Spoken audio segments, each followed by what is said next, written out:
Hi Richard. Hi. Hi, nice to see you. You've been coming to our hub for a little while now. I have. And we wanted to kind of do a bit of a real people, real lives, real stories section. So I wanted to kind of get to know you a bit better, the listeners to get to know you a bit better, and your journey with mental health. So kind of wanted to start off with when you recognise maybe, or the people around you recognise that maybe you were struggling with your mental health. Do you remember that time? I do. What happened was I got diagnosed with extreme vertigo, which I liken to constantly feeling that you're stepping off from a small boat hanging out a rough passage. So the ground's shifting up and down. And that meant that I wasn't able to continue my job as a lecturer. I was getting to my wife used to take me to the station. I stopped driving. And I remember getting to Central Station in Liverpool, and all of a sudden the whole tracks were starting to move up and down. I just thought, I can't go into work. So I took retirement earlier than I expected to do, but I had planned to do I said, I'm not going to accept I'm retired. The R word is banned. This is just a new phase in my life. I'm not ready for retirement yet. So I was able to carry on doing my PhD research by publication, where you have to have 5 publications without going into all of it. But I had 2 years from leaving university, from retiring, to complete, which I thought I could do because I already had like 3. But then this vertigo got worse and worse, and I wasn't able to concentrate on anything. And I had plans to do voiceover work in London, and I went on a course there, but again, I couldn't go back to do the second part. So I got so having retired, all of a sudden, having been very, very busy and doing lots of research and travelling and all sorts, I was not able to do anything. So that was the trigger of it. But I think, talking to my psychologist later when I was sectioned, which we'll come to, I think there was something in the brain already that was waiting to be triggered. That's how I rationalised it. I'm only an amateur at this. I can only talk about my experience. I'm not claiming any great expertise in the matter or becoming some sort of mental health expert or guru. But I think that was it. So I got very depressed about it. And my wife said, I was on medication, but it didn't seem to be working. And she said, will you agree to come to psychiatric ward and stay there just so they can assess you and get you on the right medication? Because I've seen it happen. She was a teacher, she said, I've seen it happen at work. So I agreed to, but I tell you, when I was signing the release or the acceptance forms, whatever it's called, my hand was like this. I didn't want to, I thought, once I'm in the system, once I'm inside, I'm never going to get out. So I did do, but then I got worse. And at one time I tried to stab myself in the eye with a pencil, so then I was sectioned.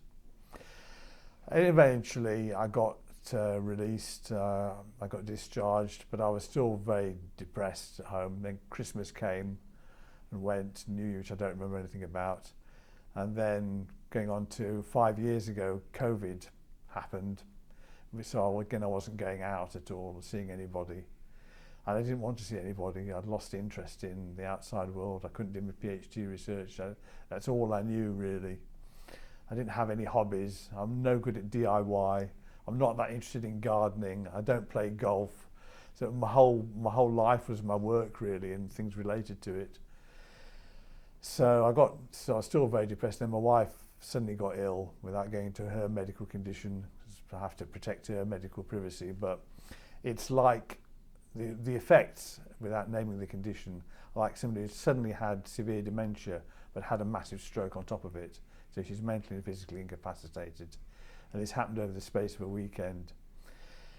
The next 5 years, I hardly remember anything. I was sectioned again. Then my wife was in hospital, then she was in a specialist unit, then she was in the care home. I got discharged. I was all right for a while when I was discharged each time. But then I started letting things slip. So I stopped getting up in the morning if I didn't have anything on, which I didn't have. I stopped washing properly, I stopped eating properly, stopped taking my medication. I was convinced the medication was doing me more harm than good. Do you feel like you'd maybe just given up at that point? Yeah, I just lost interest in the world. I lost interest in my friends. Didn't even want to speak to my son.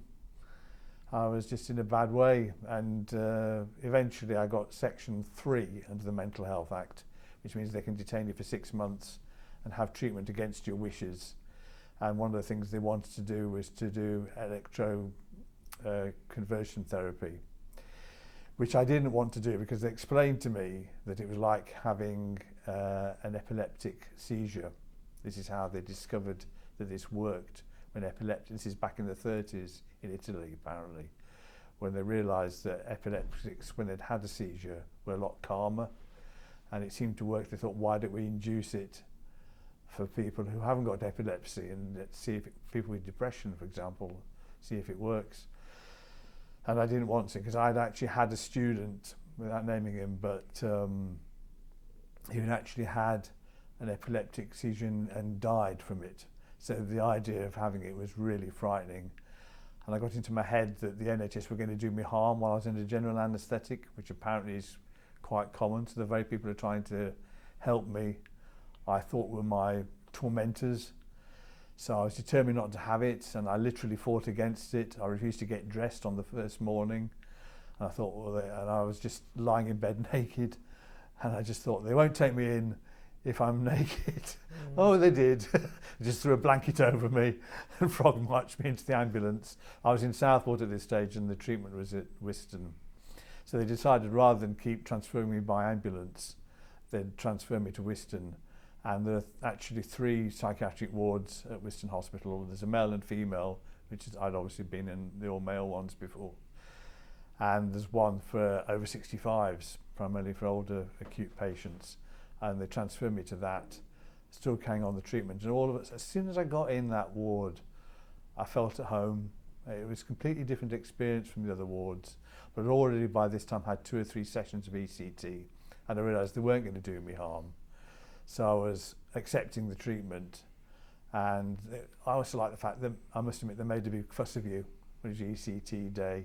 Of course, you're not allowed to eat after midnight or drink anything because of the general anaesthetic.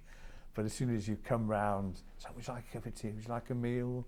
And they couldn't do enough to help me. And there's a team of about 5. You felt cared for? I felt cared for. They also were just great with me. They were very complimentary. If I had a new T-shirt on, say, oh, is that a new T-shirt?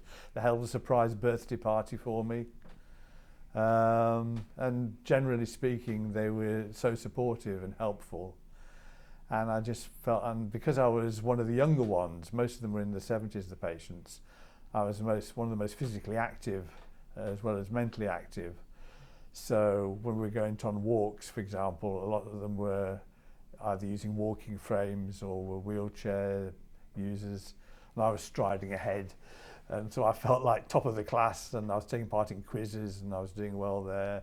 I was threw myself into the activities, even though I'm terrible at sort of arts and crafts things. We decorated the room for Glastonbury and for the Euros, and we had a party on Glastonbury weekend where we all had face paint and wigs and stuff like that. The head of the activities, Pauline, I must give her a mention. She's absolutely a force of nature. And I just threw myself into everything, and as I saw myself getting better, they were pleased at me. And it's like a virtuous circle then, because I wanted to please them and they wanted to please me, and they were getting the buzz from the fact I was getting better and better. And the consultant was amazed. She said, because she said to me, you really were seriously mentally ill when you first came here, and now look at you. But she said, I came to the end of the 6 months detention. She said, I can't justify keeping you under the Act against your will any longer, but I don't think you're ready yet to go back into the community. Will you stay as a voluntary patient? I said, yeah, because I was loving it by this stage. And, I mean, it's great. I mean, you can be on your own if you want to be. You can always have company 24/7. They said to me, if you wake up in the middle of the night, don't just be lying there suffering in silence. Just find one of us, because the door wasn't locked or anything. It's not like being in a prison cell.